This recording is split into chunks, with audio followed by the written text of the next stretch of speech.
Students, उम्मीद है आप लोग बहुत अच्छे होंगे। आज हम ले आए हैं क्लास 12 की केमिस्ट्री, और केमिस्ट्री में आज से हम एक सीरीज चालू कर रहे हैं, जिस सीरीज में पिछले 10 से 12 साल के क्वेश्चन पेपर को हम डिस्कस करेंगे। ये चैप्टर वाइज करेंगे, हर एक चैप्टर में कम से कम 40 से 50 क्वेश्चन करने वाले हैं। अगर अभी तक आपने केमिस्ट्री में कुछ नहीं पढ़ा है तो अगर आप यही सीरीज देख लेते हो तो आपके 80% तो श्योर है कि एग्जाम आपको बहुत अच्छा जाने वाला है केमिस्ट्री का। ठीक है, ठीक है। तो सबसे पहला चैप्टर है अपना सॉल्यूशन। तो चलिए सॉल्यूशंस के क्वेश्चंस को स्टार्ट करते हैं। सबसे पहला सवाल है, ये 2020 में पूछा गया सवाल है। सवाल क्या है कि 50 ml of N aqua solution of glucose, glucose का 50 ml लेते हैं जिसका मोलर मास 180 ग्राम होता है, कंटेन्स 6.02 into 10 की पावर 22 मॉलिक्यूल्स। इसके कितने मॉलिक्यूल्स दे रखे हैं? The concentration of the solution will be. तो क्या पूछा आपसे? कॉन्सेंट्रेशन। तो कॉन्सेंट्रेशन का फॉर्मूला पता है आपको? कॉन्सेंट्रेशन का फॉर्मूला क्या होता है भाई? कॉन्सेंट्रेशन, कॉन्सेंट्रेशन क्या होता है? मोल बाय वॉल्यूम, है ना? मोल बाय वॉल्यूम, और वॉल्यूम किस में होता है?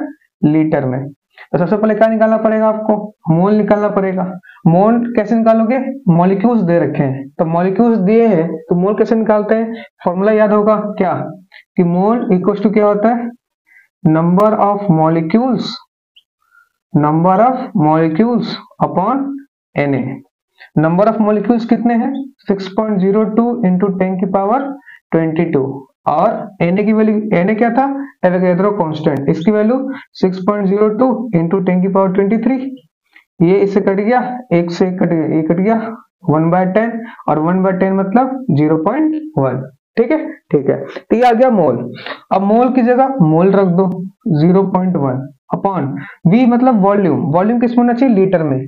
ये किस में है? मिलीलीटर में। तो आपको पता है 1 लीटर में कितना मिलीलीटर होता है? 1000 मिलीलीटर होता है। ठीक है, ठीक है। उसी तरह मैं बोलूं 1 लीटर में, किसमें? 1 लीटर में। तो मैं बोलूं 1 मिलीलीटर में कितना लीटर होगा? 1 मिलीलीटर में, 1 ml में कितना लीटर होगा? 1/1000 लीटर होगा। ठीक है, ठीक है। तो कभी भी अगर ml से अगर लीटर में जाना हो, मिलीलीटर से लीटर में जाना हो, तो भाग कर दो कितने से? 1000 से। ठीक है, ठीक है। तो 50 को भाग कर दो किससे? 1000 से।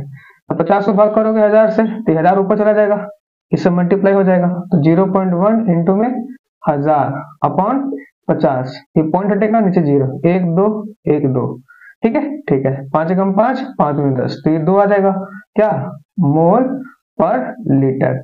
ठीक है, ठीक है। मोल पर लीटर की जगह आप कैपिटल M भी लिख सकते हो। ठीक है, ठीक है। तो इसको 2 कैपिटल M भी लिख सकते हो। बात समझ में आई? चलिए नेक्स्ट अगला सवाल देखो, क्वेश्चन नंबर 2। क्वेश्चन नंबर 2 कहता है differentiate between molarity and molality. Molarity और मोलालिटी में डिफरेंशिएट करना है ऑफ अ सॉल्यूशन। और अगला सवाल क्या है?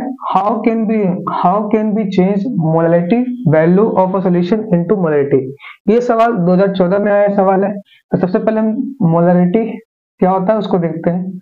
मोलारिटी क्या होता है भाई? आपको भी पता होगा क्या होता है?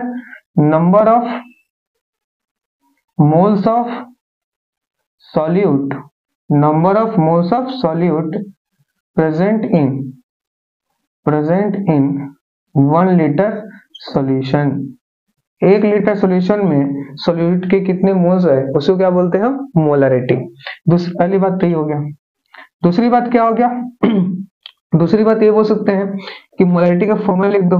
मोलारिटी क्या हो सकता है?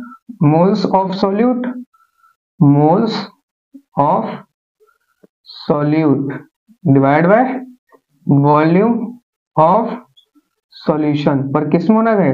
लीटर में। किसमें? लीटर में। तीसरी बात ये लिख सकते हो कि इसके किसमें वॉल्यूम का टर्म आ रहा है, तो इट डिपेंड्स ऑन टेम्परेचर। ये टेम्परेचर पर डिपेंड करता है। ठीक है, ठीक है। उसी तरह बात करें मोलालिटी की। किसकी बात करें? मोलालिटी। तो मोलालिटी को किसे दिखाते हैं? कैपिटल M से। अब मोलालिटी को किसे दिखाते हैं? छोटा m से। तो अगर हम इसकी बात करें तो मोलालिटी क्या होता है? Number of moles of solute, ठीक है, present in 1 kg solvent 1 KG solvent में कितने सॉल्यूट के मोल्स है उसे क्या बोलते हैं, मोलैलिटी। दूसरी बात, इसका फॉर्मूला मोलैलिटी, ये क्या होता है, moles of solute divide by mass of solvent, और सॉल्वेंट का मास किस में होना चाहिए, केजी में। ठीक है, ठीक है। नेक्स्ट, इसमें वॉल्यूम का टर्म नहीं आ रहा, तो it does not depend on temperature, ये टेम्परेचर पे डिपेंड नहीं करेगा। अगला सवाल था कि how can be change molality value of a solution into molality value. ठीक है, ठीक है। मोलैलिटी को कैसे मोलैलिटी में चेंज कर सकते हो, तो मोलैलिटी और मोलैलिटी में एक बहुत ही इंपॉर्टेंट रिलेशन होता है। क्या, ये पता होना चाहिए आपको, बहुत जरूरी है याद करना। m इक्वल टू क्या होता है, 1000 बड़ा M अपॉन 1000 d माइनस बड़ा M इंटू में mb, जहां छोटा m का मतलब क्या है, मोलैलिटी, बड़ा M का मतलब क्या है, मोलैरिटी। ठीक है, बड़ा M का मतलब क्या है, मोलैरिटी, और D मतलब क्या है, डेंसिटी, किसकी, ऑफ सॉल्यूशन, और किस में होना चाहिए, ग्राम पर ml में। ठीक है, और MB का मतलब मोलिकुलर मास ऑफ सॉल्यूट, क्या होता है, मोलिकुलर मास ऑफ सॉल्यूट। बात समझ में ही आई। तो ये बहुत ही इंपॉर्टेंट रिलेशन है, इस रिलेशन पे भी डायरेक्ट क्वेश्चन आ रखे हैं सीबीएसई बोर्ड में, मैं वो भी कराऊंगा, लेकिन आपको ये रिलेशन बहुत इंपॉर्टेंट है, याद होना चाहिए। कोई दिक्कत, कोई दिक्कत नहीं, नोट करो। अगला सवाल करते हैं। बात समझ में आई। चलिए next, question number third. Question number third क्या कहता है, क्वेश्चन नंबर थर्ड कहता है अ सॉल्यूशन ऑफ ग्लूकोज जिसका molar mass 180 gram per mole है in water is labelled as 10% by mass, what would be the molality and molarity of the solution. आपसे क्या पूछा है, molality and molarity of the solution, और क्या दे रखा है, डेंसिटी ऑफ द सॉल्यूशन दे रखा है। ठीक है, ठीक है, बहुत अच्छा सवाल है। देखो कैसे करेंगे इसको। सबसे पहले हम निकालेंगे मोलरिटी, क्या निकालेंगे, मोलैरिटी। मोलैरिटी निकालने का एक शॉर्ट ट्रिक मैं बताता हूं आपको। कैपिटल M जो होता है ना, वो 10xd अपॉन mb होता है। ठीक है, ठीक है, जहां d का मतलब क्या, कैपिटल M का मतलब क्या है, मोलैरिटी।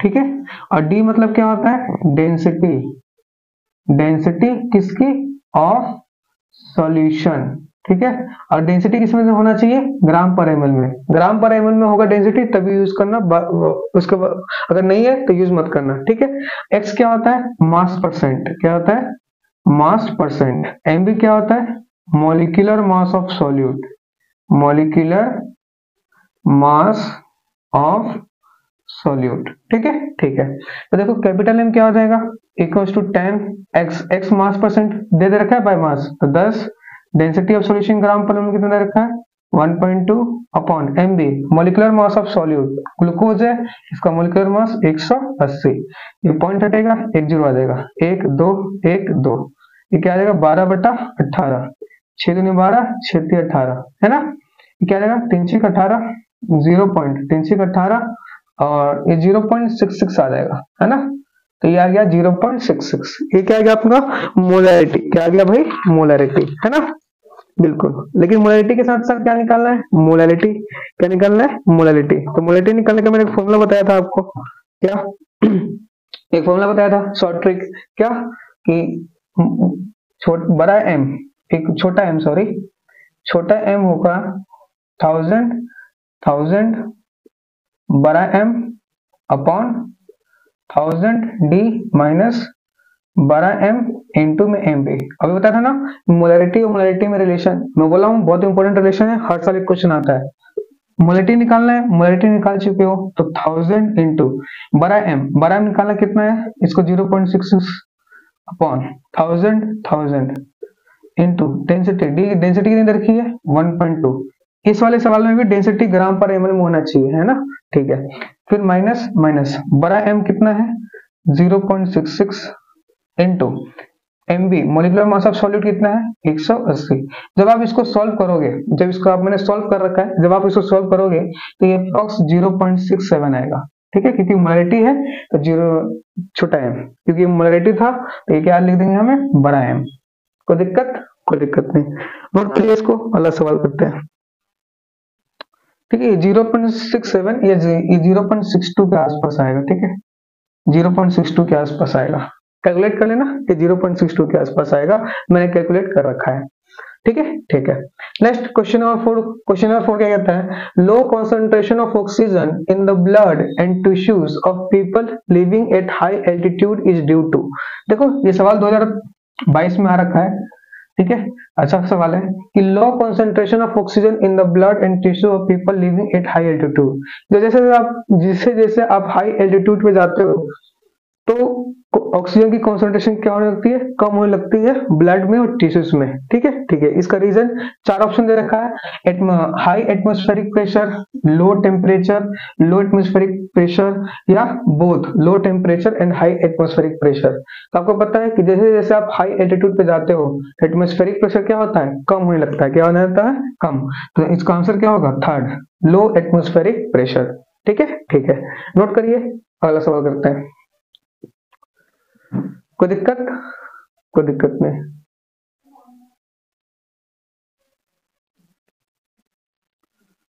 चलिए next question number 5। Question number 5 क्या कहता है, क्वेश्चन नंबर 5 कहता है 30 gram of urea is dissolved in 846 gram of water.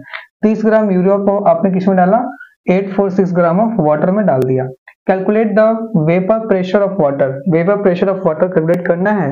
For this solution if vapour pressure of pure water at 298 kelvin is, इतना दे रखा है। क्या निकालना आपको, वेपर प्रेशर ऑफ वाटर। तो ये कैसे निकालोगे, vapour pressure of pure water, pure water into में mole fraction, mole fraction of water, है ना। डॉट्स में पढ़ा है, P of A equal to क्या होता है, P नॉट A x है। ठीक है, ठीक है। अब वेपर प्रेशर निकालना है, इसलिए सबसे पहले मोल फ्रैक्शन निकालना पड़ेगा। तो मोल फ्रैक्शन क्या निकालोगे, एक तो यूरिया है तो मोल ऑफ यूरिया निकाल लो, मोल ऑफ यूरिया कैसे निकाल लें, गिवन मास, गिवन मास कितना है 30 ग्राम। और यूरिया का फॉर्मूला क्या होता है, NH2Cu NH2। इसका मोलिकुलर मास निकालोगे 60 आएगा, ये कटेगा 1/2 मतलब ये 0.5 आएगा। उसी तरह निकाल सकते हो मोल ऑफ वाटर।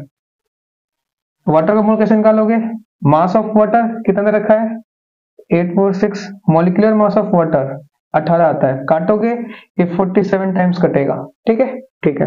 तो मैं निकालना मोल फ्रैक्शन किसका, वाटर का, मोल फ्रैक्शन ऑफ वाटर।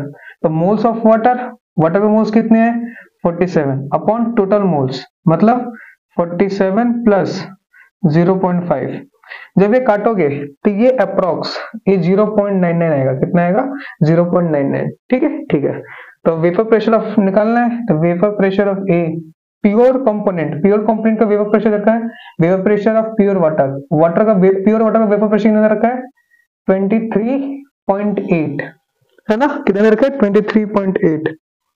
तो 23.8 रख दो, 23.8 into mole fraction of water, water का मोल फ्रैक्शन कितना है 0.99। तो करोगे तो 23.5 आएगा, कितना आएगा 23.5। ठीक है, ठीक है, क्योंकि mm ऑफ Hg था तो ये भी क्या होगा mm ऑफ Hg। तो वेपर प्रेशर ऑफ वाटर कितना आ गया 23.5 mm ऑफ Hg। कोई दिक्कत, कोई दिक्कत नहीं। चलिए नेक्स्ट अगला सवाल, क्वेश्चन नंबर 6 देखिए। क्वेश्चन नंबर 6 कहता है define Raoult's law and Henry's law. What is the similarity between Raoult's law and Henry law. Raoult's law क्या होता है, हेनरी लॉ क्या होता है, दोनों को डिफाइन करना है और उन दोनों में सिमिलरिटी क्या है। तो राउल्स लॉ आपने पढ़ा है क्या है कि for a solution of a volatile liquids the partial vapour pressure of each component in the solution is directly proportional to its mole fraction. किसके प्रोपोर्शनल होता है, उसके मोल फ्रैक्शन के। तो पार्शियल मतलब vapour pressure directly proportional to its mole fraction, proportionality को हटाते हैं तो कांस्टेंट आता है जिसको बोलते हैं P नॉट x और ये P। ठीक है, x का मतलब क्या होता है मोल fraction of that component, P not का मतलब partial vapour pressure of pure component, और P का मतलब वेपर प्रेशर। ठीक है, ठीक है। हेनरीज लॉ क्या कहता है? It states that partial pressure of a gas in a liquid is directly proportional to its mole fraction. P directly proportional to mole fraction. यहाँ प्रोपोर्शनलिटी को हटाते हैं तो कांस्टेंट आता है KH, जिसको क्या बोलते हैं? Henry constant. क्या बोलते हैं? Henry constant. ठीक है, अब इन दोनों में सिमिलरिटी, तो जरा इन दोनों फॉर्मूला को देखो, ये भी P directly proportional to x है, ये भी P directly proportional to x है। मतलब जो राउल्ट्स लॉ है हेनरीज लॉ का एक एप्लीकेशन है, केस है। Raoult's law is special case of Henry law. KH की जगह बस देखो, यहाँ KH है और यहाँ पे P नॉट है, x इसमें भी है, x इसमें भी है, तो KH की जगह क्या आ गया? बस P नॉट। ये जो राउल्ट्स लॉ है ये स्पेशल केस है किसका? हेनरीज लॉ का। कब? जब KH किसके बराबर हो जाए? P नॉट के। किसके बराबर हो जाए? P नॉट के। बात समझ में आई? ये दोनों सवाल भी बोर्ड में आ रखे हैं, ये सवाल 2023 में आ रखा है। ठीक है, ठीक है, नोट करो, अगला सवाल करते हैं। कोई दिक्कत? कोई दिक्कत नहीं। चलिए next question number 7। Question number 7 क्या कहता है? क्वेश्चन नंबर 7 कहता है, ये 2018 में पूछा गया सवाल है, calculate the freezing point of a solution containing 60 gram glucose in 250 gram water. KF दे रखा वाटर का 1.86। ठीक है, ठीक है, क्या निकालना है? फ्रीजिंग पॉइंट निकालना। क्या है भाई? Freezing point. तो फ्रीजिंग पॉइंट निकालना मतलब टीएफ निकालना है। क्या निकालना है? टीएफ। ठीक है, ठीक है, फ्रीजिंग पॉइंट मतलब टीएफ निकालना है आपको। अब आपको पता है कि डेल्टा टीएफ ये किसके इक्वल होता है? K F into molality. बात सही है? सही है। अब delta T F equal to K F into molality होता है। केएफ दे रखा आपको, मोलैलिटी निकालना पड़ेगा। मोलैलिटी कैसे निकालते हैं? Number of moles of solute. ठीक है, तो सॉल्यूट कौन है? ग्लूकोज। किस में डाला जा रहा है? वाटर में। तो मोलैलिटी कैसे निकालोगे? Molality, moles of solute, moles of solute divide by mass of solvent in KG. ठीक है, ठीक है, moles of solute, moles of solute कौन है? ग्लूकोज। तो गिवन मास, मोल्स कैसे निकालते हैं? Given mass upon molar mass. Glucose का मोलर मास कितना होता है? 180 डिवाइड बाय सॉल्वेंट कौन है? वाटर। तो वाटर का ग्राम में दे रखा है तो केजी में करोगे, तो ग्राम से केजी में जाकर क्या करोगे? 1000 से भाग कर दोगे, है ना। अब इसको इससे मल्टीप्लाई करते हैं और इसको इससे मल्टीप्लाई, तो डेल्टा टीएफ जो होगा वो क्या देगा? केएफ। केएफ कितना है? 1.86 इंटू मोलैलिटी। मोलैलिटी क्या लिखोगे? 60 इंटू 1000, है ना, अपॉन, तो ये इसको इससे मल्टीप्लाई करोगे 180 इंटू 250। तो यहाँ से काटोगे पीटोगे, इन सबको काटोगे पीटो, काटने पीटने के बाद ये अप्रोक्स 2.7, ये मैंने कैलकुलेट कर रखा है। कैलकुलेट करने के बाद ये आएगा आपका 2.48। कितना आएगा? 2.48। 2.48 कितना आएगा भाई? 2.48। बात समझ में आई? तो ये कैलकुलेट कर लेना, मैंने कैलकुलेट कर रखा है, 2.48 आता है ये। अब आपने पढ़ा है डेल्टा टीएफ इक्वल टू क्या होता है? टी नॉट एफ माइनस का टीएफ। टीएफ तो निकालना है तो इसको इधर लाओ, इसको इधर लाओ, तो यहाँ से टीएफ कितना आएगा? T not F minus delta TF. TF मतलब, टी नॉट एफ मतलब freezing point, pure freezing point. तो फ्रीजिंग पॉइंट कितना होता है? 0 डिग्री सेल्सियस। पर यहाँ किस में रखोगे? केल्विन में, क्योंकि किस में निकालो? केल्विन में। तो 0 डिग्री सेल्सियस में कितना केल्विन होता है? 273। तो 273 माइनस 2.48, ये घटाओगे, घटाने के बाद ये आएगा आपका 270.52 केल्विन। ठीक है, ठीक है, तो डाटा है, आप सॉल्व करोगे तो ये आंसर आएगा। तो फ्रीजिंग पॉइंट कितना जाएगा? फ्रीजिंग पॉइंट आ जाएगा आपका टीएफ कितना रहेगा? 270.52 केल्विन। ये इसका क्या रहेगा? आंसर। कोई दिक्कत? कोई दिक्कत नहीं। नेक्स्ट अगला सवाल देखो, अगला सवाल क्या कहता है? ये सवाल आ रखा है 2021 में, 2022 का आया साल है 2022। सवाल क्या है कि the boiling point of 0.2 m, छोटा m किसकी यूनिट होती है? छोटा m किसकी यूनिट होती है? मोलैलिटी। किसकी यूनिट होती है? मोलैलिटी, है ना। तो मोलैलिटी क्या? मोलैलिटी, मोलैलिटी कितना रखा आपको?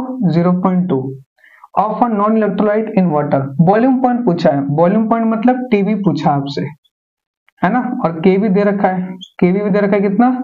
0.52। आपको पता है डेल्टा टीवी इक्वल टू क्या होता है? केवी इंटू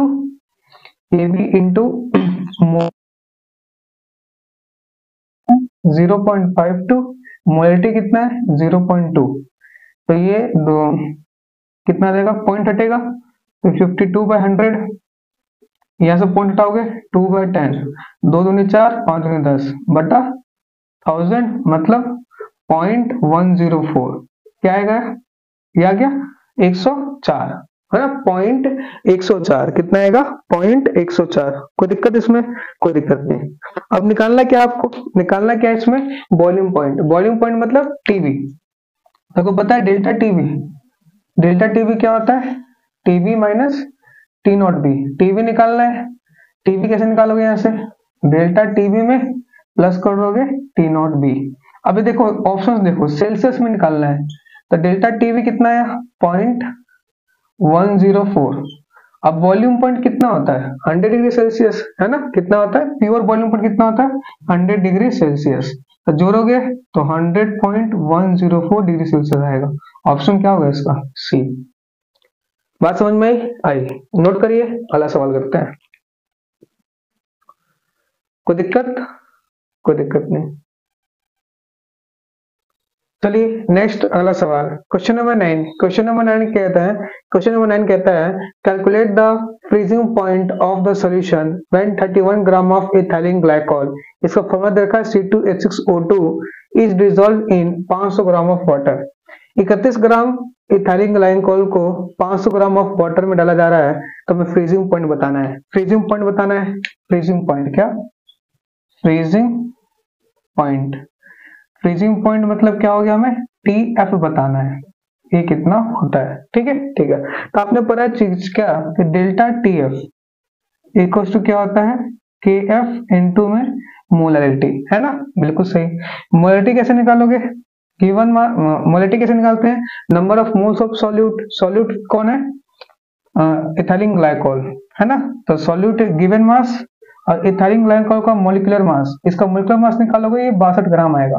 तो गिवन मास अपॉन में molecular mass divide by mass of solvent in KG. Solvent कौन है, वाटर, तो वाटर का मास 500 ग्राम में है तो केजी के लिए 1000 से भाग कर दो, है ना, तो कितना आएगा 31/62 और 1000 ऊपर चला जाएगा और 500 नीचे, 0 0 5 का 5 10 और ये कितना आएगा 2 और 3 दूनी 6 अपॉन 62 कितना जाएगा 1।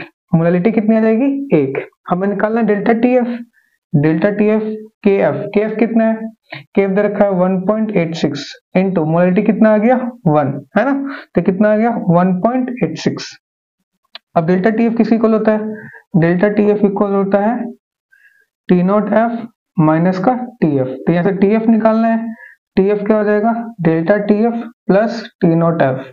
डेल्टा TF कितना आ गया डेल्टा TF, अब डेल्टा TF कितना आ जाएगा अपना देखो, ये 1.86 आ गया, अब plus T0F freezing point kelvin में, क्योंकि जो निकालो किस में निकालो केल्विन में निकालेगो, इसको भी केल्विन में निकालोगे तो केल्विन में 273 होता है, बिल्कुल, तो 273 प्लस 1 तो ये 274.86, ये इसका क्या है केल्विन आंसर। तो फ्रीजिंग पॉइंट कितना आ जाएगा 274.86। कोई दिक्कत, कोई दिक्कत नहीं, नोट करिए। क्वेश्चन नंबर 10 करते हैं। क्वेश्चन नंबर 10 क्या कहता है, क्वेश्चन नंबर 10 ये 2015 में आया सवाल है, ये 2023 में आया सवाल है। सवाल क्या है कि the colligative property used for determination of molar mass of polymers and proteins. Proteins और पॉलीमर्स के लिए कौन से प्रोटीन्स और पॉलीमर्स के इनके प्रोटीन्स और पॉलीमर्स के मोलर मास के डिटर्मिनेशन के लिए कौन सी कोलिगेटिव प्रॉपर्टी यूज की जाती है। पहला ऑस्मोटिक प्रेशर, दूसरा है डिप्रेशन इन फ्रीजिंग पॉइंट, तीसरा है relative lowering in vapour pressure और चौथा है एलिवेशन इन वॉल्यूम पॉइंट। इसका सही आंसर क्या है ऑस्मोटिक प्रेशर, क्या है ऑस्मोटिक प्रेशर। बात समझ में आई, नोट करिए, अगला सवाल करते हैं। कोई दिक्कत, कोई दिक्कत नहीं।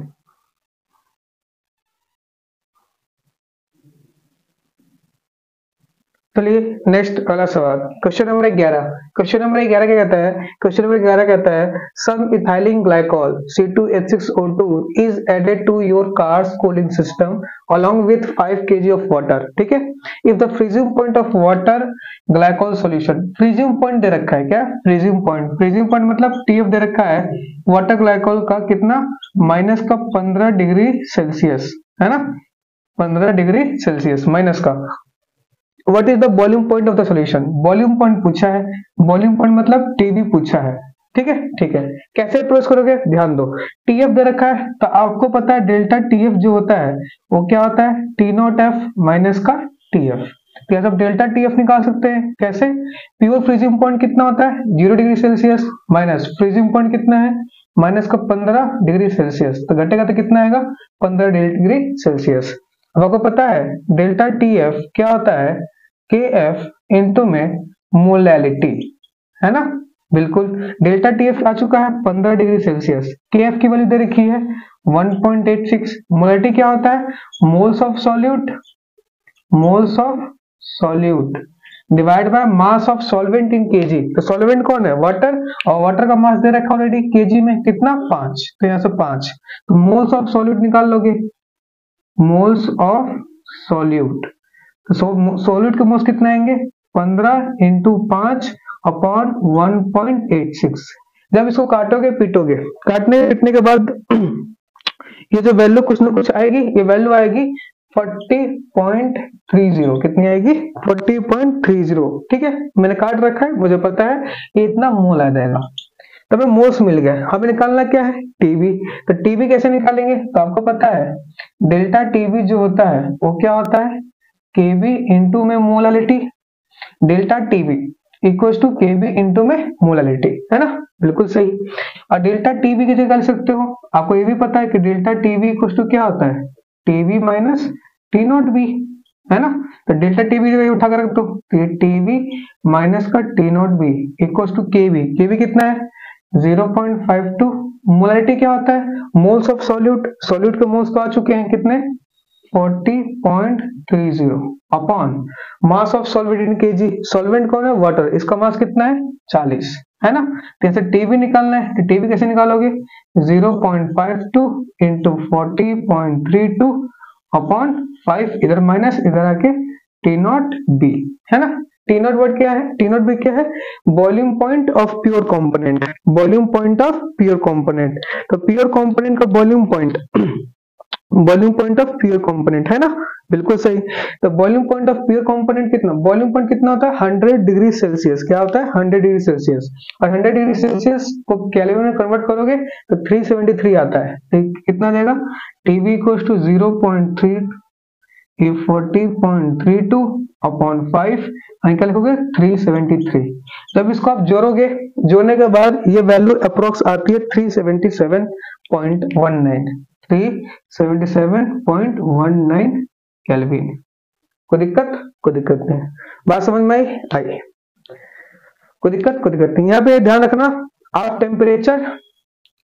टेम्परेचर चेंज केल्विन में निकालो या सेल्सियस में निकालो, टेम्परेचर चेंज केल्विन में निकालो या सेल्सियस में निकालो, बात सेम आता है। ठीक है, ठीक है, इसी बेस पर हमने ये किया। इसे जब आप सॉल्व करोगे तो 377.19 केल्विन आएगा, कितना आएगा 377.19।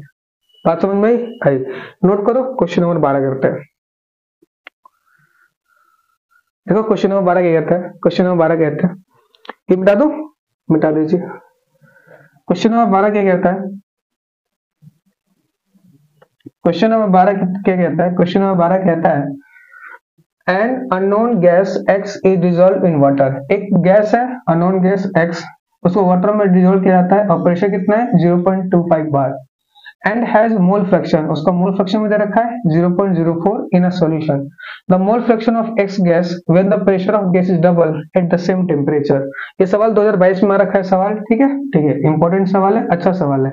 आपने हेनरीज लॉ पढ़ा है, P इक्वल टू क्या होता है KH इंटू में मोल फ्रैक्शन, प्रेशर कितना दे रखा है 2.5, हमें KH मोल फ्रैक्शन कितना है 0.04, यहाँ से KH कितना आ जाएगा, KH आ जाएगा यहाँ से 2.5 अपॉन 0.04, पॉइंट हटेगा 2 जीरो, पॉइंट हटेगा 1 जीरो, तो 1 जीरो से जो कट गया तो ये 2.0 अपॉन 4 आ जाएगा, है ना, बिल्कुल सही। काटोगे तो रहने दो ऐसे ही। अब क्या गया, when the pressure is of gas is double, pressure को डबल किया गया, तो पहले प्रेशर कितना था 2.5, और 2.5 का डबल कितना हो जाएगा, 2.5 का डबल मतलब 2.5 इंटू 2 कर दो, ये क्या आएगा KH इंटू में मोल फ्रैक्शन, ये मोल फ्रैक्शन है ना, तो 2.5 में 5 हो जाएगा, KH कितना आ गया 250 अपॉन 4, मोल फ्रैक्शन आ जाएगा, तो मोल फ्रैक्शन कितना आएगा 5 इंटू 4 अपॉन 250, 5 चौक 20 अपॉन 250 कट गया, और ये कितना बच गया 2/25, इसको काटोगे पीटोगे तो x जो आएगा वो 0.08 आएगा, कितना आएगा 0.08, इसका ऑप्शन क्या हो जाएगा, ऑप्शन ए, क्या हो जाएगा ऑप्शन ए। कोई दिक्कत नहीं, नोट करिए, अगला सवाल करते हैं। चलिए next question number 13। Question number 13 क्या कहता है, क्वेश्चन नंबर 13 कहता है for a 5% solution of urea, 5% solution है किसका, यूरिया का, उसका मोलर मास दे रखा है, कैलकुलेट द ऑस्मोटिक प्रेशर, तो ऑस्मोटिक प्रेशर का फॉर्मूला क्या होता है, ऑस्मोटिक प्रेशर, तो ऑस्मोटिक प्रेशर मतलब किसे दिखाते हैं, इसको पाई से, तो ये क्या होता है CRT, ठीक है, R दे रखा है, R की वैल्यू दे रखी है, T की वैल्यू दे रखी है, T मतलब टेम्परेचर, C मतलब क्या होता है कॉन्सेंट्रेशन, मतलब मोलरिटी निकालना है, ठीक है, तो मोलरिटी कैसे निकालोगे, मोलरिटी का फॉर्मूला क्या होता है, mole of solute divide by volume of solution, और किसमें लीटर में होना चाहिए, है ना, तो 5% सॉल्यूशन दे रखा है यूरिया का, तो यूरिया का मान लेते हैं मास कितना है 5 ग्राम, 5 ग्राम प्रेजेंट इन 5% सॉल्यूशन मतलब क्या है कि 5 ग्राम ऑफ यूरिया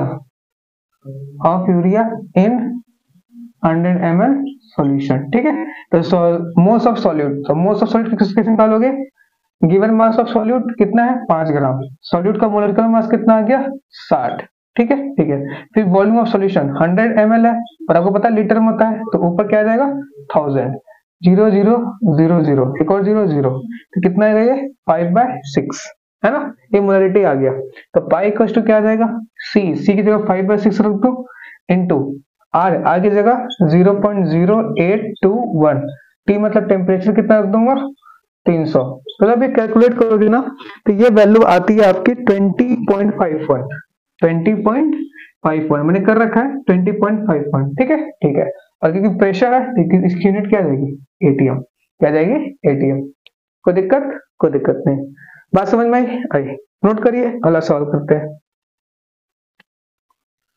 कोई दिक्कत इसमें,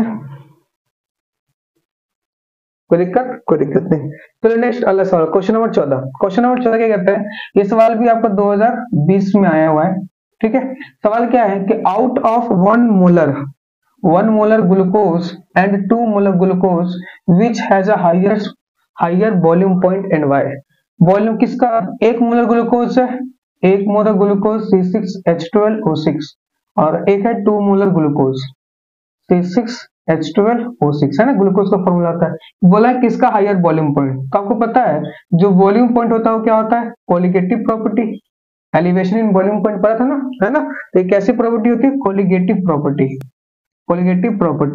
और कोलिगेटिव प्रॉपर्टी किस पे डिपेंड करती है, नंबर ऑफ सॉल्यूट पार्टिकल्स पे, है ना, और नंबर ऑफ सॉल्यूट पार्टिकल्स बढ़ेगा, नंबर ऑफ सॉल्यूट पार्टिकल्स, अगर नंबर ऑफ सॉल्यूट पार्टिकल्स बढ़ेगा तो मोलरिटी क्या होगी बढ़ेगी, मोलरिटी क्या होगी बढ़ेगी, अब मोलरिटी बढ़ेगी इसका मतलब वॉल्यूम पॉइंट भी क्या होगा बढ़ेगा, क्या होगा बढ़ेगा, मतलब 2 मोलर वाले का ज्यादा वॉल्यूम पॉइंट होगा, क्यों, क्योंकि इसकी नंबर ऑफ सॉलिड पार्टिकल्स क्या होंगे ज्यादा होंगे, बात समझ में आई, नोट करिए, अगला सवाल करते हैं, कोई दिक्कत इसमें, कोई दिक्कत नहीं, चलिए next question number 15। Question number 15 क्या कहता है? क्वेश्चन नंबर 15 कहता है define van't Hoff factor. Van't Hoff factor को डिफाइन करो। तो वेंट ऑफ फैक्टर कैसे डिफाइन करोगे? It is defined as the ratio of experimental value of colligative properties. Colligative properties की एक्सपेरिमेंटल वैल्यू को ऊपर रख दो और divide by calculated value of colligative property नीचे रख दो। मतलब experimental value of colligative property और calculated value of colligative property के रेशियो को ही हम आई कहते हैं। आई मतलब वेंट ऑफ फैक्टर, ठीक है। तो it is defined as the ratio of the experimental value of colligative property to the calculated value of the colligative property. Experimental और calculated value of colligative property के रेशियो को हम क्या बोलते हैं? वेंट ऑफ फैक्टर, ठीक है, ठीक है। ये सवाल 2017 में आया, ये सवाल 2022 में आया। 2022 में सवाल क्या आया देखो, कितना आसान सवाल आया। Predict the state of the solute in the solution in the following situation. पहला केस दे रखा है when i is found to be more than 1। तो जब i की वैल्यू 1 से ज्यादा होती है तो सोल्यूट किस में होता है? डिसोशिएट होता है, डिसोशिएटेड स्टेट में होता है सॉल्यूशन के अंदर। जब i की वैल्यू 1 से कम आती है तो सोल्यूट जो होता है वो एसोसिएटेड स्टेट में होता है सॉल्यूशन के अंदर। बात समझ में आई? नोट करो, आगे बढ़ते हैं। अगला सवाल क्वेश्चन नंबर 17। क्वेश्चन नंबर 17 कहता है, क्वेश्चन नंबर 17 कहता है when 25.6 gram of sulphur was dissolved in 1000 gram of benzene the freezing point lowered by 0.512 kelvin. कहने का मतलब क्या है कि जब 25.6 ग्राम सल्फर को आप डालते हो 1000 ग्राम बेंजीन में तो फ्रीजिंग पॉइंट लोअर होता है। कितना लोअर होता है? इतना लोअर हो जाता है ना। तो ये दे रखा क्या? Delta TF, delta TF 0.512 kelvin, ठीक है, ठीक है। अब क्या होगा आपको पता है डेल्टा टीएफ इक्वल टू क्या होता है? K F into molality. पहला चीज तो ये। अब इसमें निकालना क्या है? Calculate the formula of sulphur. Sulphur का फॉर्मूला बताना है या मतलब बेसिकली एक्स की वैल्यू निकालनी है। क्या निकालनी है? एक्स की वैल्यू। बहुत इंपॉर्टेंट सवाल है, पिछले मतलब 2023 में आया हुआ सवाल है ये, ठीक है, ठीक है। तो डेल्टा टीएफ पता चल गया कितना है? 0.512। केएफ कितना है? 5.12। मोलैलिटी क्या होता है? Number of moles of solid divide by mass of solvent in KG. Moles of solid किससे निकालते हैं? Given mass. सल्फर का गिवन मास कितना है? 25.6। अब मान लेते हैं इसका मोलर मास है x। क्या है? मोलर मास x है into mass of solvent. Solvent कौन है? बेंजीन। मास ऑफ सॉल्वेंट 1000 ग्राम, क्योंकि ग्राम में है तो ऊपर में 1000 से मल्टीप्लाई करना पड़ेगा क्योंकि मास ऑफ सॉल्वेंट इन क्या होता है? केजी होना चाहिए, है ना। बिल्कुल सही। तो ये पॉइंट हटेगा, यहाँ पे कितना आ जाएगा? 3 जीरो। ये पॉइंट हटेगा, नीचे कितना आ जाएगा? 2 जीरो। ये पॉइंट हटेगा, नीचे 2 जीरो। 1 2 3 1 2 3 1 जीरो से, और ये 1 2 3 1 2 3 और ये कैंसिल। तो क्या आ जाएगा? 1 इक्वल्स टू 256 बाय एक्स। तो x की वैल्यू कितनी आ जाएगी? 256। कितनी आ जाएगी? 256। ये क्या आ गया? x किसको माना था?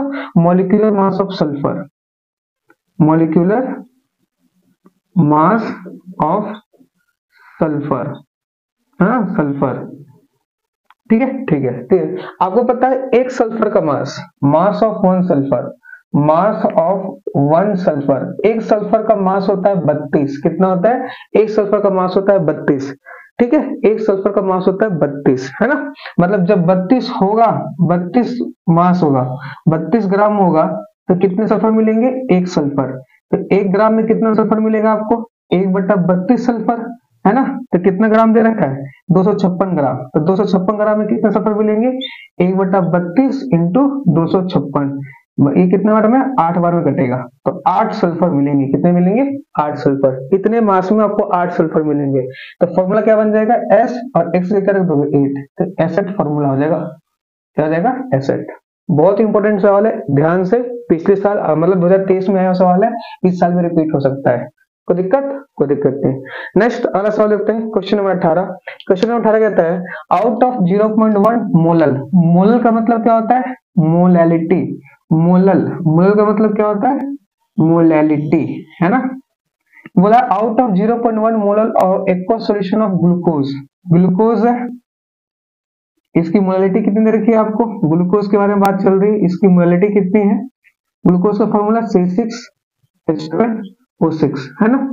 तो इसकी मोलैलिटी दे रखी है 0.1 and 0.1 molal aqua solution of KCl। एक और अपने पास KCl, इसका एक्वा सॉल्यूशन, एक्वा सॉल्यूशन मतलब पानी में डाल दिया है, ठीक है। एक्वा सॉल्यूशन मतलब पानी में। तो जब इसको पानी में डालोगे तो टूटता है, K+ और Cl-। जब इसको पानी में डालोगे तो टूटता नहीं ना, डिसोशिएट नहीं होता, आयंस में अपना डिसोशिएट नहीं होता, है ना, बिल्कुल बात सही है। और इसकी मोलैलिटी कितनी है 0.1। अब इसके अगर मैं आई की बात करूं तो दो, एक केटायन एक एनायन बन रहा है, तो आई के लिए कितनी हो जाएगी 2। इसके लिए मैं इसको जो पानी में डालोगे तो ये अपने आयंस में ब्रेक नहीं होता, ग्लूकोज अपने आयंस में ब्रेक नहीं होता है, इसके लिए आई की वैल्यू कितनी रहेगी 1। कितनी रहेगी 1 ही रहेगी, है ना, बिल्कुल सही। तो क्या बोला है, which will have a higher boiling point and why, किसकी बॉइलिंग पॉइंट ज्यादा होगी और किसकी कम होगी। ये सवाल 2019 में आ रखा है, ठीक है, आ सकता है, कॉन्सेप्ट है, पूछ सकता है। आपको पता है delta T B higher volume point ये क्या होता है, आई के बी एम, है ना। तो मैं निकाल रहा हूँ डेल्टा टीबी पहले ग्लूकोज के लिए, किसके लिए, ग्लूकोज, डेल्टा टीबी निकाल लूंगा। ग्लूकोज के लिए आई की वैल्यू 1, केबी रहेगा, एम की वैल्यू कितनी है 0.1, ये कितना है 0.1 केबी। उसी तरह अगर डेल्टा टीबी निकालू किसके लिए, केसीएल के लिए, केबी, और एम कितना है 0.1, तो ये 0.2 केबी। तो बताओ कौन सी वैल्यू हाइयर है, ये वैल्यू हाइयर है, तो के वैल्यू क्या है लोअर, ठीक है। तो which will have higher volume point, तो KCl will have higher volume point, ठीक है, ठीक है। बात समझ में आई, कोई दिक्कत, कोई दिक्कत नहीं, नोट करो, आगे बढ़ते हैं। बात समझ में आई।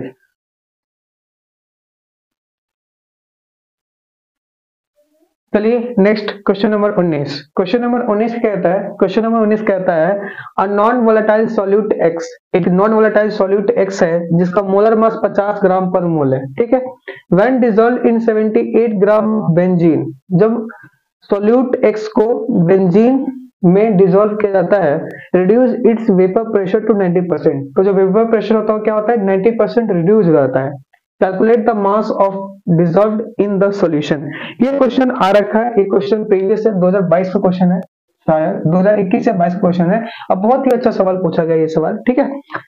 सबसे पहले देखो क्या अपने पास कि बेंजीन था, बेंजीन था, इसका मास कितना था 78 ग्राम, इसमें आपने एक सॉल्यूट एक्स डाल दिया, है ना, क्या डाल दिया सॉल्यूट एक्स डाल दिया। इसका मोलर मास पता है आपको, इसका मोलर मास ये रखा 50 ग्राम पर मोल, ठीक है। तो बोला है calculate the mass of x, x का मास कितना होगा, ठीक है। तो मान लेते हैं जो जब बेंजीन था तो vapour pressure of pure benzene, pure benzene, pure benzene, ये मान लो पी नॉट, है ना, प्योर बेंजीन का वेपर प्रेशर कुछ ना कुछ होगा, तो उसको हमने पी नॉट मान लिया। अब जब प्योर बेंजीन में आपने एक्स डाला तो वेपर प्रेशर रिड्यूस करेगा, तो फिर vapour pressure of solution, vapour pressure of solution, vapour pressure of solution क्या हो जाएगा, इसका 90% रिड्यूस हो जाएगा। तो इसका x का 90% क्या होता है, x का मतलब जैसे लिखता है x का 90%, तो x का 90% x इंटू 90/100, तो उसका इसका 90%, इसका 90% मतलब पी नॉट इंटू इसका 90%, तो 90/100, 0 का मतलब ये 0.9 पी नॉट, है ना, 0.9 पी नॉट। तो बोला है, तो आपने बोला relative lowering vapour pressure, relative lowering vapour pressure पड़ा है, फॉर्मूला क्या होता है P minus P S upon P naught equals to mole fraction of solute upon mole fraction of solvent. याद है ये फॉर्मूला आपने पढ़ा होगा, है ना, पी नॉट। अब पी नॉट क्या होता है, प्योर पी नॉट, तो पी नॉट अपने पास है ना, पी नॉट क्या अपने पास पी नॉट है, पी नॉट कितना है, P not P not minus P S, P S कितना आ गया, वेपर प्रेशर ऑफ सॉल्यूशन कितना आ गया 0.9 P not upon P naught equals two moles of solute, solute कौन था, ये सॉल्यूट है, सॉल्यूट के मोल्स कैसे निकालोगे, गिवन मास, इसका मास दे रखा है क्या 50, है ना, गिवन मास अपॉन इसको, सॉरी इसका मोलर मास पता है, तो गिवन मास को x मान लो, इसका मोलर मास कितना है 50 इनटू में मास ऑफ सॉल्वेंट, सॉल्वेंट का मास, सॉल्वेंट कौन है बेंजीन, इसका मास गिवन कितना है एन है, मतलब मोल्स ऑफ सॉल्वेंट निकालना है, मोल्स कैसे निकालेंगे गिवन मास कितना है 78 इनटू, ये डिवाइड करोगे तो ऊपर जाएगा इनटू हो जाएगा, अरे डिवाइड करोगे ना, मोलर मास, बेंजीन का फॉर्मूला क्या होता है C6H6, मोलर मास निकालोगे 78 आता है, ये 78 ऊपर चला जाएगा तो ये कट जाएगा, फाइनली ऊपर से क्या कॉमन आ गया, ऊपर से पी नॉट कॉमन आ गया, क्या बच जाएगा 1 माइनस 0.9, नीचे क्या बच गया पी नॉट और इक्वल टू क्या आएगा x/50, है ना, पी नॉट से पी नॉट खत्म, ये घटेगा 0.1 आएगा, ये x/50, पॉइंट से घटा तो 1/10 इक्वल टू x/50 कट गया, तो x कितना आ गया 5 ग्राम, क्या आ गया 5 ग्राम। तो calculate the mass of x dissolve, तो जो एक्स आप सॉल्यूट डिजोल्व कर रहे हो उसका मास कितना है 5 ग्राम। कितना है 5 ग्राम। बात समझ में आई? नोट करिए, बहुत अच्छा सवाल है, रिपीट हो सकता है सवाल पेपर में। कोई दिक्कत? कोई दिक्कत नहीं, आया समझ में? आया। चलिए नेक्स्ट आगे बढ़ते हैं, अगला सवाल लेते हैं, क्वेश्चन नंबर 20। क्वेश्चन नंबर 20 क्या कहता है, देखो क्वेश्चन नंबर 20 कहता है, एक मिनट पूछो, देखो क्वेश्चन नंबर 20। क्वेश्चन नंबर 20 क्या बताया, out of the following 0.1 molar aqua solution which will show largest freezing point depression, है ना। फ्रीजिंग पॉइंट डिप्रेशन मतलब डेल्टा टीएफ की बात कर रहा है। डेल्टा टीएफ क्या होता है, i K F into molality, है ना। अब बताए किसका ज्यादा है, तो जिसका आई ज्यादा होगा, क्योंकि ये तो फिक्स हो गया सबके लिए, ये क्या हो गया फिक्स, तो ये सारा कारण किस पे डिपेंड करेगा, आई पे। जिसका आई ज्यादा होगा उसका क्या होगा, लार्जेस्ट फ्रीजिंग पॉइंट डिप्रेशन होगा। जैसे अपने पास NaCl है, तो NaCl को पानी में डालोगे, एक्वा सॉल्यूशन बनाना, Na+Cl, 2 आयंस बन रहे हैं, तो आई की वैल्यू 2 हो जाएगी। वैसे सोडियम सल्फेट है, इसको पानी में डालोगे तो क्या बनेगा, 2Na+ और SO4-2, तो इसके लिए आई की वैल्यू कितनी हो जाएगी, 3 हो जाएगी। वैसे ही C6H12O6, ये क्या है, ग्लूकोज है, पानी में डालने पे टूटता नहीं है, इसकी आई कितनी होती है, 1 होती है। अब एल्युमिनियम सल्फेट देखो, AlSO4 होल का होल थ्राइस डालोगे, 2L+3 और 3SO4-2, 3 + 2, तो आई के लिए कितनी आ जाएगी 5। तो इसका ऑप्शन क्या हो जाएगा, D option is correct option. कोई दिक्कत? कोई दिक्कत नहीं, नोट करिए, अगला सवाल करते हैं। बात समझ में आई? चलिए next question number 21। Question number 21 कहता है, क्वेश्चन नंबर 21 कहता है, predict whether van't Hoff factor is less than 1 और greater than 1 in the following case. बताना है कि बेंट ऑफ फैक्टर एक से ज्यादा होगा कि एक से कम होगा, किस केस में, ठीक है। पहला है CH3COOH, acetic acid dissolve in water. तो आपको पता है जब एसिटिक एसिड CH3COOH को जब हम वाटर में डालते हैं, पानी में डालते हैं, तो टूटता है और क्या बनता है, CH3COOH। जब इसको पानी में डालोगे, इसको जब किस में डालोगे, पानी में, तो डिसोशिएट होता है, क्या होता है, डिसोशिएट, क्या होता है, डिसोशिएट, है ना। तो टूटेगा और क्या मिलेगा, H3O+।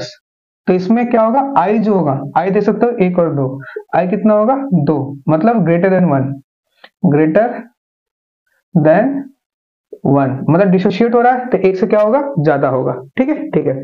दूसरा ये देखो, दूसरा क्या है, दूसरा से क्वेश्चन है, एसिटिक एसिड लिया आपने, एसिटिक एसिड, और इसको आपने पानी में नहीं, किसमें डाला, बेंजीन में। मतलब एसिटिक एसिड को, ये चीज याद भी रखना कि जब भी एसिटिक एसिड को, जैसे इसका 2 मोल लेते हो, पानी में डालने पे डिसोशिएट नहीं, एसोसिएट होता है, क्या होता है, एसोसिएट, मतलब ये एसोसिएट हो जाएगा, क्या हो जाएगा, जुड़ जाएगा, क्या होता है, डाइमर बनता है, एसोसिएशन होता है इसका, क्या होता है, एसोसिएशन, ठीक है। इसका आई क्या होगा, लेस देन 1, क्या होगा, लेस देन 1। बात समझ में आई? क्या होगा, अगर इसके 2 मोल लोगे तो ये 1 मोल बन जाएगा, इसके 1 मोल लोगे तो इसका आधा मोल बन जाएगा। क्यों? क्योंकि इसमें डिसोसिएशन नहीं, क्या होता है, एसोसिएशन। जबकि इसको पानी में डालोगे तो टूटता है और एक से क्या होगा, ज्यादा हो जाएगा, है ना। बिल्कुल सही, इंपॉर्टेंट सवाल है ये, 2022 में आया सवाल है, ठीक है, ठीक है। नेक्स्ट अगला सवाल है, what are isotonic solution. Isotonic solutions क्या होते हैं, ठीक है, तो आपको पता ही है, two solution which have same osmotic pressure, same osmotic pressure at given temperature is called isotonic solution. Isotonic solution, दो सॉल्यूशन, जब दो सॉल्यूशन का गिवन टेम्परेचर पे ऑस्मोटिक प्रेशर सेम रहता है तो उसको क्या बोलते हैं हम लोग, आइसोटोनिक सॉल्यूशन, ठीक है, ठीक है। नोट करिए, आगे बढ़ते हैं। कोई दिक्कत इसमें? कोई दिक्कत नहीं। चलिए next question number 23। Question number 23 कहता है, क्वेश्चन नंबर 23 कहता है, determine the osmotic pressure of a solution. prepared by dissolving 2.32 into 10 की power minus 2 gram of K2SO4 in 2 liter of solution at 25 degree Celsius, assuming that K2SO4 is completely dissociated। कहने का मतलब क्या है कि K2O4 completely dissociate होगा तो क्या बनेगा, K प्लस आयन बनेगा और साथ में सल्फेट आयन बनेगा। पोटेशियम कितने हैं, 2, तो यहाँ से आई की वैल्यू कितनी दिख रही है आपको, 3। तो ये तो पहली बात समझ में आ गया, 2 इसके और 1 इसका, कुछ नहीं तो 1 है, 3 हो गया। हमें निकालना ऑस्मोटिक प्रेशर, तो पाई इक्वल क्या होता है, ICRT, आई तो मिल गया 3, सी क्या था, कॉन्सेंट्रेशन, कॉन्सेंट्रेशन मतलब मोलरिटी निकालना है। मोलरिटी कैसे निकालते हैं, number of moles of solute कौन है ये, तो मोल्स कैसे निकालेंगे, गिवन मास कितना है 2.32 into 10 की पावर माइनस 2। इसका मोलिकुलर मास निकालोगे ये 174 आएगा, है ना।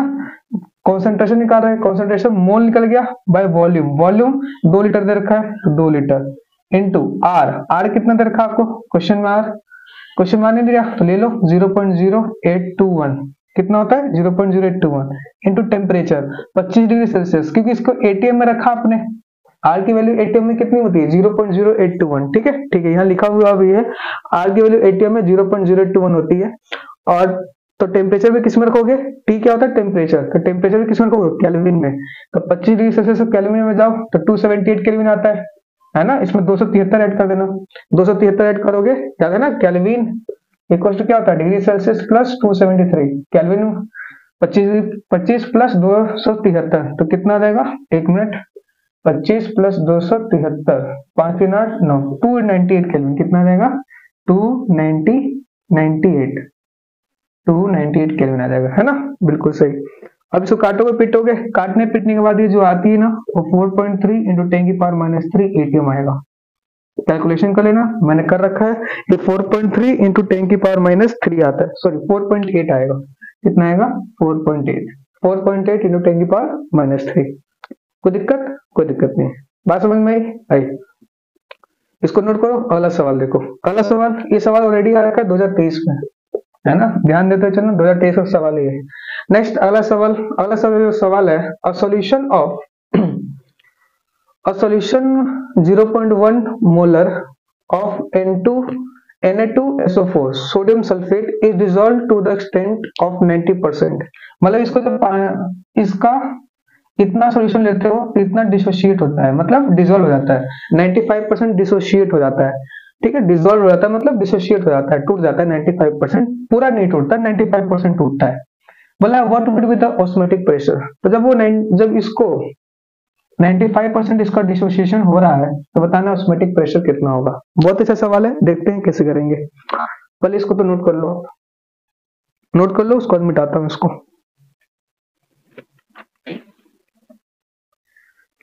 नोट कर लीजिए इसको, फिर मिटाते हैं, फिर ये सवाल करते हैं।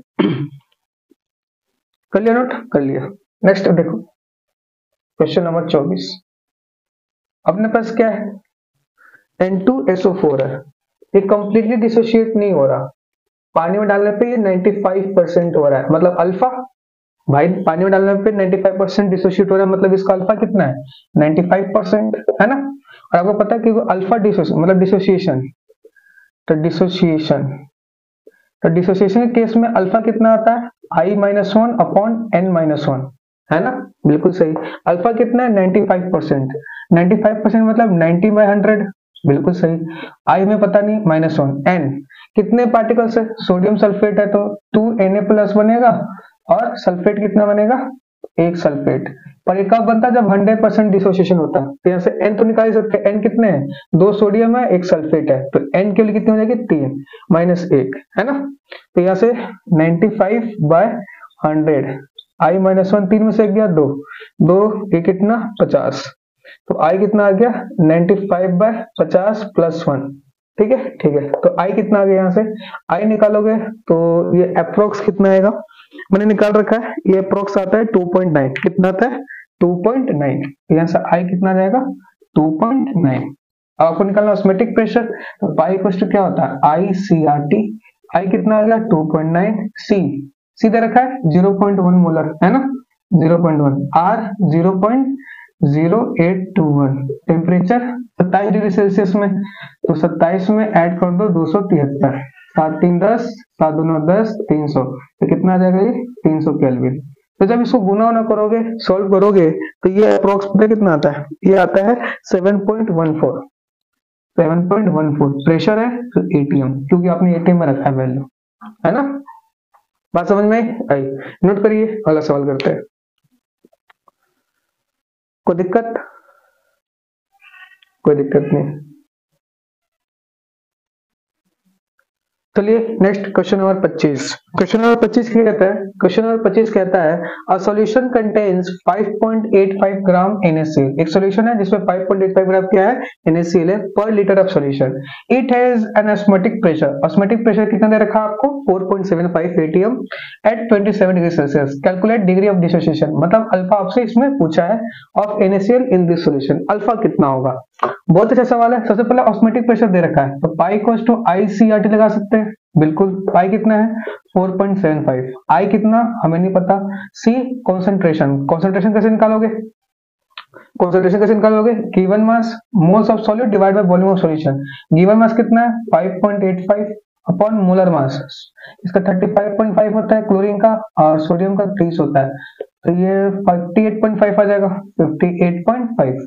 गिवन मोल्स निकाला, given mass molar mass into में volume of solution in litre, volume of solution in litre, per litre दे रखा है ना, पर लीटर मतलब हर एक लीटर, तो एक आ गया।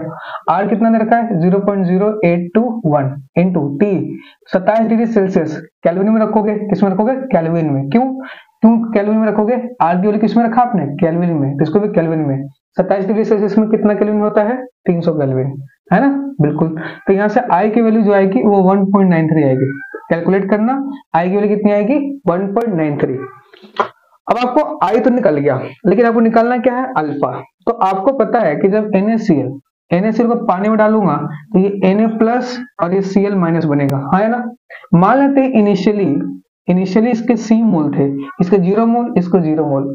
एट कुछ टाइम बाद, एट टाइम t बोल दो, इसमें से कुछ ना कुछ कम होगा, तो C माइनस C अल्फा, ये C हो गया होगा, ये कितना हो गया होगा C अल्फा, आई कितना हो चुका C अल्फा। बात समझ में आ रही है? आइए, कोई दिक्कत? कोई दिक्कत नहीं, है ना। इनिशियली मान लिया इतने थे, इसका कंसंट्रेशन C था, इसका 0 0। एट इक्विलिब्रियम पे जब पहुंचोगे, एट इक्विलिब्रियम तो C माइनस C अल्फा हो चुका होगा, ये C अल्फा और ये C अल्फा। तो एट इक्विलिब्रियम पे, एट इक्विलिब्रियम टोटल मोल निकालो, टोटल मोल, तो क्या आएगा C minus C alpha plus C alpha plus C alpha, है ना। तो ये और कट जाएगा, क्या बच जाएगा C प्लस C अल्फा, है ना। एक इक्विलिब्रियम पे टोटल मोल आ गया, टोटल मोल आया, है ना, बिल्कुल सही।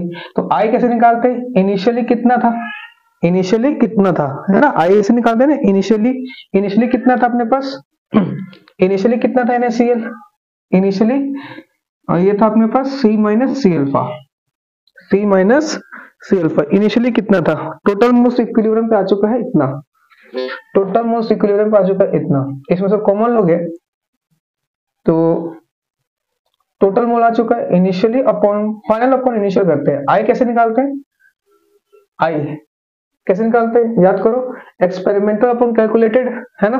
तो एक्सपेरिमेंटली कितना आ गया C प्लस C अल्फा, और ये कितना दिया हुआ था C, तो ये आई कितना आ गया C कॉमन, तो 1 plus alpha upon C, C से खत्म, तो आई कितना आ गया 1 प्लस अल्फा, है ना।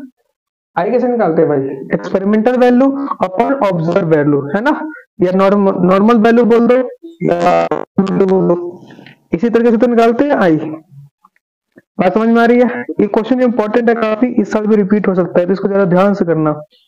आई कैसे निकालते हैं अगर मोल्स के टर्म में बात करूं तो total number of moles of particles after dissociation या एसोसिएशन, है ना, total number of moles of particle after dissociation या एसोसिएशन। तो डिसोसिएशन के बाद जब ये टूटा तो उसके मोल्स कितने हुए थे, इतने मोल थे, और डिवाइड बाय इनिशियल मोल, है ना। इनिशियल मोल कितना बना था आपका C, कितना लिया था C मोल लेके चला था, तो C से C कट गया, तो ये 1 प्लस अल्फा आ गया। आई की वैल्यू कितनी आ चुकी है 1.93 इक्वल्स टू 1 प्लस अल्फा, तो अल्फा कितना चला 0.93, 0.93 का मतलब 93%, कितना 93 सॉरी कितना आएगा 93%। देखो क्या क्या, एक बार फिर से समझ लो। ऑस्मोटिक प्रेशर दिया हुआ था, तो पाई को ICRT लगा दिया हमने, यहाँ से आई निकाला, इसमें कोई दिक्कत नहीं। आपको पता है NaCl को जब टूटेगा तो Na प्लस और Cl माइनस बनेगा। मान लिया इसके इनिशियल मोल C था, ये जीरो और ये जीरो। एट इक्विलिब्रियम पे इसको मोल कितने हो जाएंगे, सी माइनस सी अल्फा, सी सल्फा और सी अल्फा, ठीक है। तो एट इक्विलिब्रियम पर टोटल मोल्स कितने आ गए, सबको जोड़ दो, जोड़ने के बाद ये आ गया। आई कैसे निकालते हैं, total number of moles total number of moles after association और डिसोसिएशन। तो डिसोसिएशन हो रहा है इसका, डिसोसिएशन होने के बाद टोटल मोल कितना आ रहा है, C plus C alpha divide by initial mole. तो इनिशियल मोल कितना था, सी, तो डिवाइड बाय क्या कर दिया, सी। सी कॉमन आ गया, सी 1 प्लस अल्फा बाय सी, सी से सी कट गया। I equal to 1 plus alpha, यहाँ से आई पता है 1.93, 1 प्लस अल्फा, अल्फा 0.93, 0.93 मतलब 93%। कोई दिक्कत नहीं, नोट करो, अगला सवाल करते हैं। बात समझ में आई? इंपॉर्टेंट सवाल था ये काफी। मिटा दो, मिटा दीजिए। क्वेश्चन नंबर 26 देखो, क्वेश्चन नंबर 26 क्या कहता है, क्वेश्चन नंबर 26 कहता है two difference between ideal and non ideal solution. तो ideal solution, non ideal solution तो पता ही है। आइडियल सॉल्यूशन पहला क्या है, for ideal solution, for ideal solution delta V mixing कितना होता है भाई, 0, और डेल्टा एच ऑफ मिक्सिंग भी कितना होता है, 0। दूसरा, it obeys Raoult's law at all temperature and concentration। all temperature concentration पे राउल्ट्स लॉ को ओबे करता है। जबकि नॉन आइडियल सॉल्यूशन क्या होता है, नॉन आइडियल, ये delta V mixing does not equal to 0, delta h of mixing does not equal to 0, और ये do not obey Raoult's law, है ना, Raoult's law। कोई दिक्कत नहीं, नोट करिए, अगला सवाल करते हैं। चलिए नेक्स्ट अगला question, question number 27। Question number 27 कहता है, क्वेश्चन नंबर 27 कहता है डिफाइन एजियोट्रॉप। एजियोट्रॉप क्या होते हैं, देखो azeotropes are the binary mixture of solutions. Azeotrope क्या होते हैं, बाइनरी मिक्सचर्स होते हैं सॉल्यूशन का, that have same composition in liquid, same composition होना चाहिए किसमें, लिक्विड में, and vapour phase. Same composition होना चाहिए किसमें, liquid and vapour phase, and boil at constant temperature. और ये क्या करते हैं, कांस्टेंट टेम्परेचर पर बॉयल करते हैं। अगला सवाल है, इंपॉर्टेंट है, बहुत बार आ रखा है, व्हाट इज एजियोट्रॉप, ठीक है। अगला सवाल 28, what type of azeotrope is formed by positive deviation और negative deviation from Raoult's law. तो पहला है a minimum boiling azeotropes, is formed by showing a large positive deviation from Raoult's law at a specific composition। Minimum boiling azeotropes form होता है कब, जब large क्या होता है, पॉजिटिव डेविएशन होता है राउल्ट्स लॉ से। इसके एग्जांपल है इथेनॉल प्लस वाटर। उसी तरह maximum boiling azeotrope is formed bye solution showing large negative deviation होता है कहां से, राउल्ट्स लॉ से। कब, राउल्ट्स लॉ से। तो क्या बनता है आपका मैक्सिमम बॉइलिंग एजियोट्रॉप। बात समझ में आई, नोट करिए, अगला सवाल करते हैं। कोई दिक्कत नहीं। चलिए next question number 29। Question number 29 देखिए, बहुत ही अच्छा सवाल है, ये 2020 में आ रखा है। सवाल क्या है, 0.01 छोटा है मतलब ये दे रखा है मोलैलिटी, क्या दे रखा है, मोलैलिटी। तो मोलैलिटी कितना हो गया, 0.01। Aqua solution of AlCl3 freezes at, कितने में फ्रीज करता है, -0.068 degree Celsius. Calculate the percentage of dissociation, मतलब कितना परसेंटेज डिसोसिएट हो, मतलब बेसिकली हमें निकालना है अल्फा। याद करो हमने एक NaCl वाला क्वेश्चन किया था जस्ट पिछले वीडियो, मतलब दो क्वेश्चन पहले, है ना, सेम टू सेम, उसमें भी अल्फा निकालना था, इसमें भी अल्फा निकालना है, कॉन्सेप्ट बिल्कुल सेम है। इस क्वेश्चन में मोलैलिटी दे दिया है, पहला चीज। दूसरा चीज मेरे को यहाँ एक चीज सिखाना है कि देखो डेल्टा टी जो होता है ना, डेल्टा टी यूनिट पे डिपेंड नहीं करता, कहने का मतलब क्या है कि अगर डेल्टा टी कहीं दिया 1 डिग्री सेल्सियस तो ये 1 केल्विन के बराबर होगा। क्या होगा, 1 केल्विन के बराबर होगा। डेल्टा टी यूनिट पे डिपेंड नहीं करता। अगर लिखा है delta T equal to 15 degree Celsius तो ये 15 केल्विन के बराबर होगा, है ना, क्या 15 केल्विन के बराबर होगा। पहला चीज तो ये ध्यान दो, ये इंपॉर्टेंट है ना, बहुत छोटी बात है लेकिन बहुत ज्यादा काम आएगी आपको, कि डेल्टा टी यूनिट पे डिपेंड नहीं करता है। तो हम सबसे पहले डेल्टा टी एफ निकाल लेते हैं। डेल्टा टी एफ कैसे निकालते हैं? टी नॉट एफ माइनस का T F. Delta T F prism point कितना होता है? 0 degree Celsius minus T F कितना दे रखा है? 0.068। तो ये कितना हो जाएगा? 0.068 डिग्री सेल्सियस। तो डेल्टा टी एफ कितना आ गया? मैं ये भी बोल सकता हूँ कि डेल्टा टी एफ केल्विन में कितना आएगा? 0.0678, है ना, क्योंकि डेल्टा टी एफ जितना degree Celsius, delta T F unit पे डिपेंड नहीं करता है। बात समझ में आई? कोई दिक्कत नहीं। ये सेल्सियस में, जबकि क्या है? केल्विन में। अब हमें निकालना परसेंटेज। तो देखो परसेंटेज कैसे निकालोगे?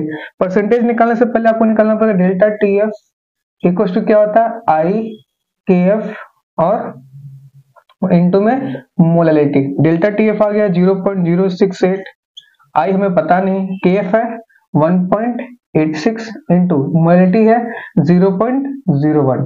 तो यहाँ से आई निकल जाएगा। आई जब निकालोगे तो ये आई अप्रोक्स आएगा 3.65। कितना आएगा? 3.65। ये आ गया आई, है ना। सेम टू सेम NaCl वाला कॉन्सेप्ट है, सेम टू सेम इसी कॉन्सेप्ट से होगा। आपको पता है AlCl3 है, ये पानी में डालने पर टूटेगा। Al+3 और 3 क्लोरीन है तो 3Cl माइनस। इनिशियली मोल देखेंगे, इनिशियली कितने मोल है? C 0 एट इक्विलिब्रियम पे इसके मोल कितने हो जाएंगे? C minus C alpha. एक मोल से एक मोल तो C अल्फा से C अल्फा, एक मोल से 3 मोल तो C अल्फा से 3C अल्फा। टोटल मोल कितना रहेगा? टोटल मोल एट इक्विलिब्रियम, सबको जोड़ दो, C माइनस C, इन सबको जोड़ दो, plus C alpha plus 3C alpha. ये कट गया, क्या बच जाएगा? C plus 3C alpha. तो I कैसे निकालते हैं? Total number of moles after dissociation या एसोसिएशन। तो इसका क्या हो रहा है? डिसोसिएशन हो रहा है, टूट रहा है ना अपने आयंस में। तो डिसोसिएशन होने के बाद कितने मोल बच रहे हैं इसके? ये C plus 3C alpha upon initial मोल। इनिशियल मोल कितने हैं इसके? C, तो अपॉन C। तो I के ऊपर कितना आ गया? C कॉमन, क्या बच जाएगा? 1 plus 3 alpha divide by C, cut गया। तो I equals to 1 plus 3 alpha. और आई के लिए देखो क्वेश्चन में दे रखा है, क्वेश्चन में दे नहीं रखा, निकाला था हमने, ये निकाला था कितना? 3.65 इक्वल्स टू 1 प्लस 3 अल्फा। तो ये 3.65 माइनस 1 3 अल्फा, ये 2.65 मल्टीप्लाई में अगर डिवाइड इक्वल्स टू अल्फा। तो अल्फा यहाँ से निकालोगे तो 0.883 आएगा, मतलब परसेंटेज में कितना आएगा? 88.3%। तो अल्फा की वैल्यू कितनी आएगी? 88.3%। कोई दिक्कत? अरे बोलो, कोई दिक्कत नहीं। बहुत ही इंपॉर्टेंट सवाल है, इस तरह के सवाल अक्सर पेपर में पूछे जाते हैं। और ये सवाल तो अल्फा वाला सवाल हर साल, मतलब हर 2 साल में पूछ ही लेता है। तो उम्मीद है कि इसका भी पूछ लेगा आपसे। ठीक है, नोट करिए, अगला सवाल करते हैं। कर लिया नोट? कर लिया। चलिए नेक्स्ट अगला सवाल, क्वेश्चन नंबर 30। क्वेश्चन नंबर 30 क्या कहता है? At 300 kelvin 30 gram of glucose present in a litre of its solution. In a litre मतलब टेम्परेचर है 300 kelvin, 30 gram of glucose present in a, मतलब 1 लीटर सॉल्यूशन में प्रेजेंट है। हैज ऑस्मोटिक प्रेशर ऑफ, इतना osmotic pressure दे रखा है उसका। तो पाई इक्वल्स टू CRT होता है ना।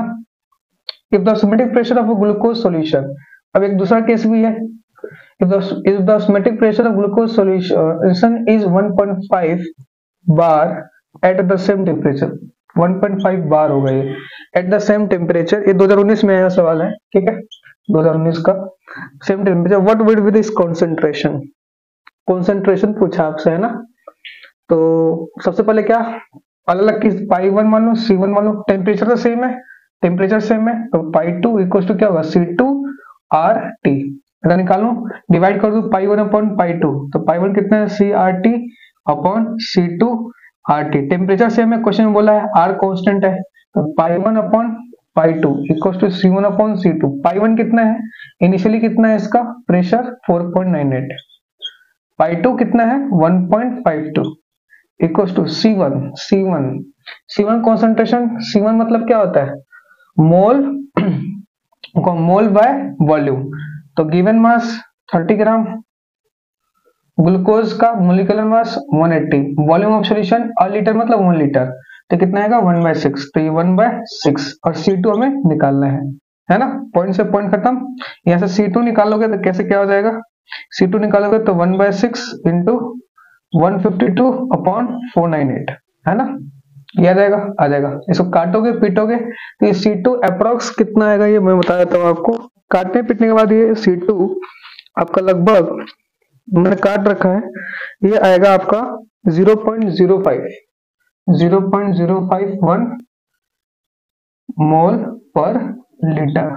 ठीक है, ठीक है, तो ये इसका कॉन्सेंट्रेशन आएगा सेकेंड का। कोई दिक्कत नहीं, नोट कर लीजिए इसको, कर लिया नोट, कर लिया। तो चलिए आज के वीडियो को यही समाप्त करते हैं। आज हमने सॉल्यूशन चैप्टर के प्रीवियस ईयर में आए हुए 30 क्वेश्चन को हमने किया। अगर वीडियो पसंद आए तो लाइक करो, शेयर करो, सब्सक्राइब करो। थैंक यू, मिलते हैं नेक्स्ट चैप्टर में।